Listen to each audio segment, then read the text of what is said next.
Hello दोस्तों, आपका एक बार फिर से स्वागत है आपके अपने YouTube चैनल ज्ञानवी जेएमडी में। तो कहानियों की इस संग्रह में हम लेके आए हैं आज फिर से एक नई कहानी। तो आज की कहानी का शीर्षक है धोबिन सवा शेर। तो दोस्तों आइए हम लोग कहानी को स्टार्ट करें। धोबिन सवा शेर। एक था भूत, गुब्बारे की तरह फुला हुआ और ठिगना। उसके शरीर पर पपड़ियों की परतें चढ़ी हुई थी। दो लंबे लंबे नुकीले दांत भी थे। नाम विकट था। पता नहीं किसने उसे यह वशीकरण मंत्र दिया था कि दुनिया में गुस्सा करने वाला हर आदमी उसके वश में हो जाएगा। वह एक ऊंचे और विशाल किले में रहता था। उसने किले के भीतर सैकड़ों मनुष्यों को कैद करके रखा था।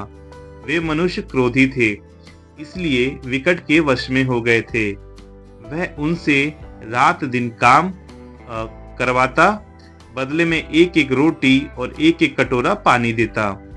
बेचारे पछताते थे कि क्रोध न करते तो उस दुष्ट के चुंगल में न फंसते, पर अब निकलने का कोई रास्ता दिखाई नहीं देता था। कैदियों में एक धोबी भी था। एक दिन पहरा जरा ढीला हुआ तो वह निकल भागा।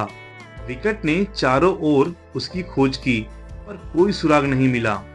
विकट चिंतित हो उठा, क्योंकि उसके कपड़े धोने वाला कोई नहीं था। किसी धोबी को ढूंढने के लिए वह किले से उतरकर निकट के एक गांव में जा पहुंचा।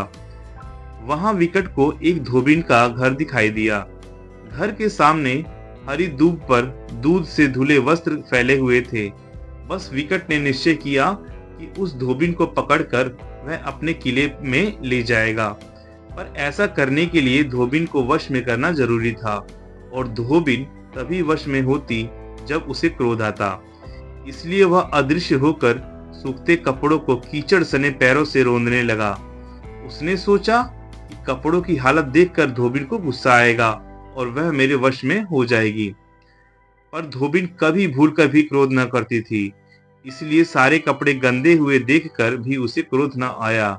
खड़ी खड़ी कहने लगी, न जाने कौन इन्हें गंदा कर गया। खैर कोई बात नहीं, मैं फिर धो डालती हूँ, अभी सूख जाएंगे। धोबिन की सारी मेहनत पर पानी फिर गया, लेकिन वह आपे से बाहर नहीं हुई। देखकर विकट बहुत चकित हुआ, पर वह भी हार मानने वाला नहीं था। भुनभुनाता हुआ किले में लौट आया। क्रोध के कारण उसके शरीर की पपड़ियों की परत झड़कर गिर पड़ी। वह जब भी क्रोध करता था, उसके शरीर से एक परत झड़ जाती थी। अगले दिन वह फिर धोबिन की झोपड़ी में निकट गया। उस समय धोबिन गाय का दूध निकाल रही थी। बस विकट ने ऐसा मंत्र फेंका कि दूध फट गया। उसने सोचा, अब तो यह जरूर गुस्सा करेगी और मेरा काम बन जाएगा, और वह हंसने लगा। पर धोबिन बड़े संतोषी स्वभाव की थी, उसे गुस्सा नहीं आया। सोचने लगी, मेरे बच्चों को पनीर अच्छा लगता है, आज इससे इतना पनीर बनाऊंगी कि वे फूले नहीं समाएंगे। जो हुआ अच्छा ही हुआ। विकट का यह वार भी खाली गया। वह आग बबूला हो उठा। तभी उसके शरीर से एक परत और गिर पड़ी। अगले दिन विकट फिर पहुंच गया। धोबिन पानी का घड़ा सिर पर रखे हुए कुएं से लौट रही थी।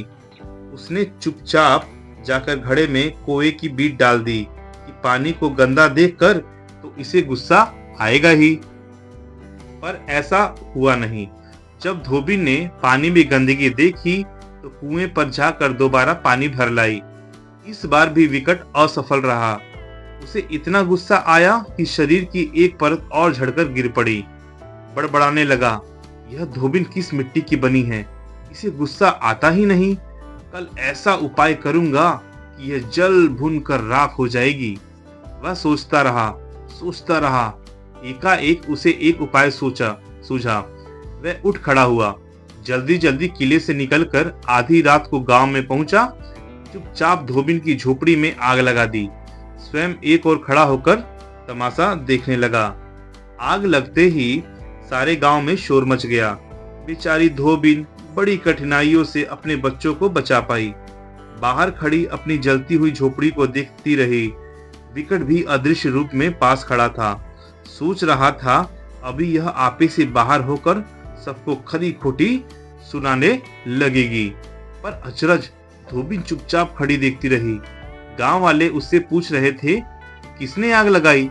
वह शांति पूर्वक खड़ी रही, फिर बोली, शायद इसमें भी मेरे लिए कोई अच्छी बात हो। किसी ने कहा, तू चिंता मत कर, मैं फिर से दीवारें खड़ी कर दूंगा। दूसरे ने कहा, मैं दीवारों पर छप्पर डाल दूंगा।